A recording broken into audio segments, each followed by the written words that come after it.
என்ன ரெண்டு பேரும் அப்படி பாக்குறீங்க? இல்ல டாக்டர், வெளியே உங்களை பத்தி ரொம்ப எக்ஸ்பீரியன்ஸ்டான டாக்டர்னு பேசிட்டு இருந்தாங்க. மெச்சூரிட்டியா காசை பத்தி கவலைப்படாம ஹெல்ப் பண்றதா கேள்விப்பட்டோம். அதனால கண்டிப்பா ஒரு 50-55 வயசு சீனியர் டாக்டரா தான் இருப்பீங்கன்னு நாங்க நினைச்சோம். ஆனா உங்களை பார்த்தா நீங்க இவ்ளோ யங்கா இருக்கீங்களே. சீனியாரிட்டி வயசாகிறதுனால மட்டும் வர்றதுன்னு நான் நினைக்கல. என்னால முடிஞ்ச வரைக்கும் எல்லாருக்கும் மெடிக்கல் கேர் தரணும். என்ன நம்பி வர குழந்தையும் அம்மாவும் சேஃபா இருக்கணும். எனக்கு பணம் எப்பவுமே செகண்டரி தான்.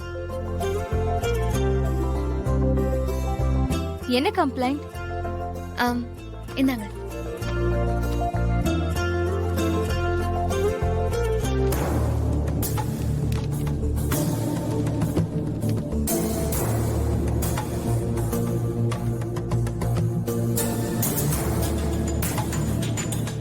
ரிப்போர்ட்ல ஒரு சின்ன இஷ்யூ இருக்கு.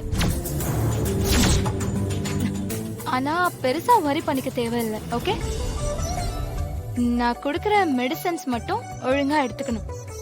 நான் சொல்றத சரியா ஃபாலோ பண்ணாலே எல்லாம் சரியாயிடும். நான் என்ன பண்ணணும் டாக்டர்? ஹெவி வெயிட் தூக்குறது, ரொம்ப நேரம் நிக்கிறது, ஸ்ட்ரெயின் பண்ணி வேலை பார்க்கறது எதுவும் வேண்டாம். கேர்லெஸ்ஸா இருந்தா பேபி பொசிஷன் இன்னும் டவுன் ஆயிடும். முக்கியமான விஷயம், மாசம் மாசம் மறக்காம செக்கப்க்கு வந்துடணும். அப்பதான் பேபி பொசிஷன், growth எல்லாமே பார்க்க முடியும்.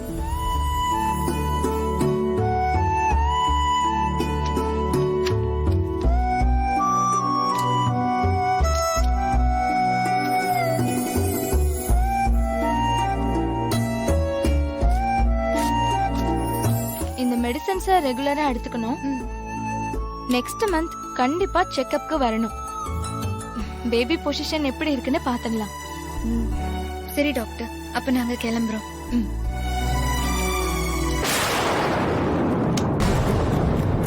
Thank you doctor.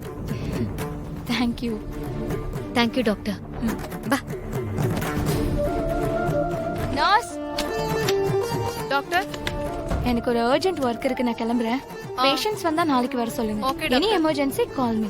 ஓகே? சரிங்க டாக்டர். டிரைவர் இருக்காரா? இருக்காரு டாக்டர். ஓகே.